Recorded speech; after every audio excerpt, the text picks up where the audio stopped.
اونٹ کی، ان کے جو بال ہوتے ہیں، واشعارہا، اور بکریوں کے بال اشعار کہلاتے ہیں. تم ان سے، صوف سے اور ببروں سے اور بکریوں کے بالوں سے، اساساً و متاعاً، تم سامان بناتے ہو، اپنے برتنے کی چیزیں بنا لیتے ہو، الہین، ایک خاص وقت تک کے لیے. واللہ جعل لکم مما خلق ظلالا، اور اللہ تعالیٰ نے تمہارے لیے جو کچھ اس نے پیدا کیا ہے اس کے ذریعے سے سایہ فراہم کیا ہے.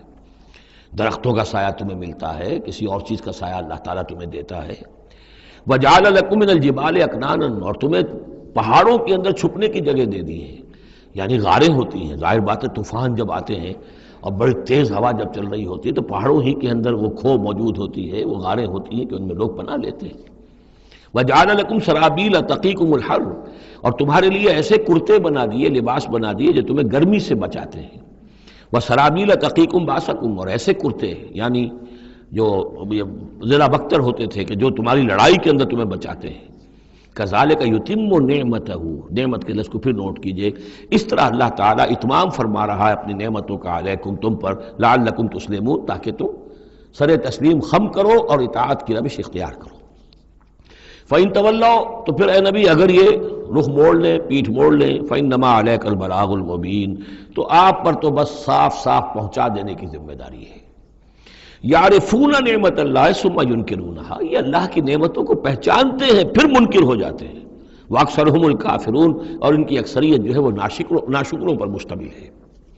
وَيَوْمَ نَبْعَثُ مِن كُلِّ أُمَّةٍ شَهِيدًا، اب یہ جو مضمون جو ہے شہادت حق کا جو سورہ بقرہ میں آیا تھا، وَكَذَلِكَ جَعَلْنَاكُمْ أُمَّةً وَسَطًا لِتَكُونُوا شُهَدَاءَ عَلَى النَّاسِ وَيَكُونَ الرَّسُولُ عَلَيْكُمْ شَهِيدًا. اس کے بعد سورہ نساء میں آیا، ایک تو یہ آیا کہ اللہ کے گواہ بن کر کھڑے ہو جاؤ، پھر آگے چل کر آیا كَيْفَ إِذَا جِئْنَا مِن كُلِّ أُمَّةٍ بِشَهِيدٍ وَجِئْنَا بِكَ عَلَىٰ هَٰؤُلَاءِ شَهِيدًا، آیت نمبر 41. وہ مضمون یہاں پھر دو مرتبہ اس صورت میں آ رہا ہے. وَيَوْمَ نَبْعَثُ مِن كُلِّ أُمَّةٍ شَهِيدًا، جس دن کو اٹھائیں گے ہم ہر امت میں سے ایک شہید. کون ہوگا وہ؟ جسے رسول کی حیثیت سے اس امت کو کی طرف بھیجا تھا. فَلَنَسْأَلَنَّ الَّذِينَ أُرْسِلَ إِلَيْهِمْ وَلَنَسْأَلَنَّ الْمُرْسَلِينَ، سورہ اعراف کی آیت number 6.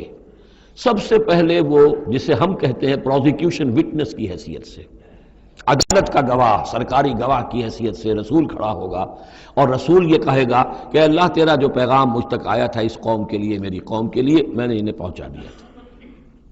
Now they are responsible. اب یہ جواب دہ ہیں، اب ان سے محاسبہ ہو سکتا ہے. تو یہ ہے نبی جو ہے گویا کہ اپنی قوم کے خلاف گواہی دے گا. اگر نبی یہ گواہی نہ دے تو وہ کہیں کہہ سکتے تھے اللہ ہمیں تو بات پہنچی نہیں، ہم بات سمجھے نہیں تھے. نبی کہے گا میں نے سمجھا دیا تھا، کھول کر سمجھا دیا تھا، کوئی اشتباہ نہیں چھوڑا تھا، پورا مبرہن کر دی تھی بات، دودھ کا دودھ پانی کا پانی بالکل علیحدہ کر دیا تھا. کیسے انکار کریں گے؟ وَيَوْمَ نَبْعَثُ مِن كُلِّ أُمَّةٍ شَهِيدًا ثُمَّ لَا يُؤْذَنُ لِلَّذِينَ كَفَرُوا وَلَا هُمْ يُسْتَعْتَبُونَ، پھر ان کافروں کو نہ کوئی اجازت ملے گی اور نہ انہیں لیو فار اپیل ملے گی کہ کھڑے ہو کر کسی طریقے سے کوئی عذر جو ہے وہ تراش کر کچھ اپنے آپ کو بچانے کی کوشش کریں. وَإِذَا رَأَى الَّذِينَ ظَلَمُوا الْعَذَابَ، اور جس وقت کہ یہ ظالم اور یہ کافر اور گناہ گار دیکھیں گے عذاب کو، فَلَا يُخَفَّفُ عَنْهُمْ، تو پھر اب ان سے تخفیف نہیں کی جائے گی اس عذاب میں، وَلَا هُمْ يُنظَرُونَ، اور نہ ہی انہیں کبھی کوئی مہلت ملے گی، کوئی وقفہ نہیں ہوگا، وہ مسلسل ہوگا. وَإِذَا رَأَى الَّذِينَ أَشْرَكُوا شُرَكَاءَهُمْ، اور جب وہ دیکھیں گے مشرک لوگ اپنے شرکاء کو، وہ جا رہے ہیں عبد القادر جیلانی جن کے نام کی دہائی ہم دیا کرتے تھے، قالوا ربنا هؤلاء شركاؤنا، اب ظاہر بات ہے ان کا رتبہ بلند ہوگا آخرت میں، وہ اللہ کے ولی ہیں. یا حضرت عیسیٰ ہوں گے اللہ ہم اس کو پوجا کرتے تھے، ہمارا خیال تو یہ تھا کہ وہ سولی چڑھ کر ہماری طرف سے کفارہ بن ہی چکا ہے، یہ عیسیٰ جو ہے ہم نے تو اس کو پوجا تھا. تو وہ کہیں گے ربنا هؤلاء شركاؤنا الذين كنا ندعو من دونك، یہ ہیں وہ شرکاء جن کو ہم تیرے سوا پکارا کرتے تھے دنیا میں. فالقوا الیہم القول انکم لکاذبون، تو وہ مقدس ہستیاں یہ کہیں گی تم جھوٹ بول رہے ہو، بکواس کر رہے ہو، تمہارا ہم سے کوئی تعلق نہیں. یہ پہلے بھی آ چکا ہے کہ ہم تمہاری عبادت سے اور تمہاری ساری چیخ پکار سے ہم بالکل غافل ہیں، ہمیں کچھ پتہ نہیں تم کیا کرتے رہے ہو، ہمارا کوئی تعلق تم سے نہیں. فالقوا الیہم القول انکم لکاذبون، تم جھوٹے ہو. وَأَلْقَوْا إِلَى اللَّهِ يَوْمَئِذٍ السَّلَامَ، اور وہ سب کے سب اس روز اللہ کے سامنے اپنی اطاعت اور عاجزی پیش کر رہے ہوں گے. وَضَلَّ عَنْهُمْ مَا كَانُوا يَفْتَرُونَ، اور جو افطرا انہوں نے کر رکھے تھے، ان کے نام پر عقیدے گھڑے ہوئے تھے، وہ بچا لیں گے اور وہ چھڑا لیں گے، اور وہ کفارہ بن چکے ہیں، وہ ہمارے گناہوں کی طرف سے پہلے ہی جو ہے کفارہ بن کر وہ قربانی کا بکرا بن کر پھانسی پر چڑھ چکے ہیں. تو یہ ساری چیزیں ضل عنہم، وہ سب کی سب جو ہیں وہ تو ان کے ہاتھوں سے گم ہو جائیں گے، ہاتھوں کے طوطے اڑ جائیں گے. الذین کفروا وصدوا عن سبیل اللہ زدناہم عذابا، وہ لوگ جنہوں نے کفر کیا اور نہ صرف خود کفر کیا، لوگوں کو روکتے رہے اللہ کے راستے سے، زدناہم عذابا فوق العذاب، ہم تو ان کے عذاب میں تو اور اضافہ کرتے چلے جائیں گے. بما کانوا یفسدون، بسبب اس شرارت کے جو وہ کرتے تھے، سازشیں کرتے تھے، لوگوں کو ورگلاتے تھے، اس راستے پر جانے سے روکتے تھے. وَيَوْمَ نَبْعَثُ فِي كُلِّ أُمَّةٍ شَهِيدًا، دوبارہ دیکھیے آ گیا. اور ذرا تصور کرو اس دن کا جس دن ہم ہر امت میں ایک گواہ کھڑا کریں گے. یہ تمام جو رسول ہیں گواہ ہیں. یا ایھا الرسول انا ارسلناک شاہدا ومبشرا ونذیرا وداعیا الی اللہ باذنہ وسراجا منیرا. یا ایھا النبی انا ارسلناک شاہدا ومبشرا ونذیرا، شاہد شہید گواہ، اسی معنی میں سورہ مزمل میں آیا ہے. تمہارے پاس ہمارا رسول آ گیا ہے، جیسے کہ فرعون کے پاس رسول آیا تھا. فعصا فرعون الرسول فاخذناه اخذا وبیلا. لقد ارسلنا الیکم رسولا شاہدا علیکم کما ارسلنا الی فرعون رسولا فعصا فرعون الرسول فاخذناه اخذا وبیلا فکیف تتقون ان کفرتم یوما یجعل الولدان شیبا. وَيَوْمَ نَبْعَثُ فِي كُلِّ أُمَّةٍ شَهِيدًا عَلَيْهِمْ مِنْ أَنفُسِهِمْ، ان کے خلاف گواہی دینے، ان کے اوپر کھڑے ہو کر گواہی دینے والے انہی میں کے ہوں گے. وَجِئْنَا بِكَ شَهِيدًا عَلَىٰ هَٰؤُلَاءِ، یہ بالکل تقریباً وہی آیت جو سورہ نساء میں آ چکی. اور آپ کو کھڑا کریں گے گواہ بنا کر ان کے خلاف. اب ہؤلاء میں اشارہ کس کی طرف ہو رہا ہے؟ یہ جو قریش ہیں جن کو حضور نے یہ دعوت پہنچا دی ہے، جن پر اتمام حجت آپ کر چکے ہیں، یہ تو ہے جو براہ راست حضور ان کے خلاف گواہی دیں گے. اللہ میں نے ان کو بات پہنچا دی تھی اور کوئی شک و شبے کی گنجائش نہیں چھوڑی تھی. میں نے اتنے برس اپنی جان ہلکان کی ہے، میں نے ایک ایک کو پکارا ہے، علیحدگی میں جا کر بھی بات کی ہے، ڈنکے کی چوٹ بھی پکارا ہے، میں نے کوئی دقیقہ فرگزاشت نہیں رہنے دیا. باقی یہ کہ اس سے آگے اس کو پہنچانے کی ذمہ داری امت پر ہے، یہ گواہی پھر امت کو دینی ہے. اور اگر یہ امت یہ گواہی نہ دے سکے تو پھر لوگوں کی گمراہی کا وبال اس امت کے اوپر آ جائے گا. تمہارے ذمہ تھا آپ پہنچانا.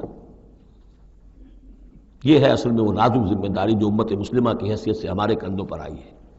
اسی لیے جیسے ہی سورہ بقرہ میں وہ تحویل قبلہ کا اعلان آیا، وَكَذَلِكَ جَعَلْنَاكُمْ أُمَّةً وَسَطًا لِتَكُونُوا شُهَدَاءَ عَلَى النَّاسِ وَيَكُونَ الرَّسُولُ عَلَيْكُمْ شَهِيدًا، تو 19ویں رکوع میں شروع ہو گئی بات، یا ایھا الذین آمنوا استعینوا بالصبر والصلاۃ. بہت بڑی ذمہ داری آ گئی ہے تم پر. ان اللہ مع الصابرین ولا تقولوا لمن يقتل في سبيل الله اموات بل احیاء ولكن لا تشعرون. وہ ساری ذمہ داریاں ہیں. وجئنا بک شہیدا علی ہؤلاء ونزلنا علیک الکتاب تبیانا لکل شیء، اور اے نبی ہم نے اتار دی ہے آپ پر یہ کتاب، یہ قرآن، وضاحت کرتے ہوئے ہر شے کی، یعنی جو بھی انسان کی ہدایت کے لیے جو مسئلہ ضروری ہے وہ سارا کا سارا اس میں موجود ہے. وہدی ورحمۃ، اور وہ ہدایت بن کر آئی ہے اور رحمت، وبشریٰ للمسلمین، اور بشارت بن کر آئی ہے مسلمانوں کے لیے، اہل اسلام کے لیے، اللہ کے فرما برداروں کے لیے. یہ آیت جب آ رہی ہے یہ بہت ہی مشہور آیت ہے، جمعہ کے خطبے میں ہوتی ہے، بہت جامع آیت ہے. ان اللہ یامر بالعدل والاحسان وایتاء ذی القربى وینہی عن الفحشاء والمنکر والبغی یعظکم لعلکم تذکرون.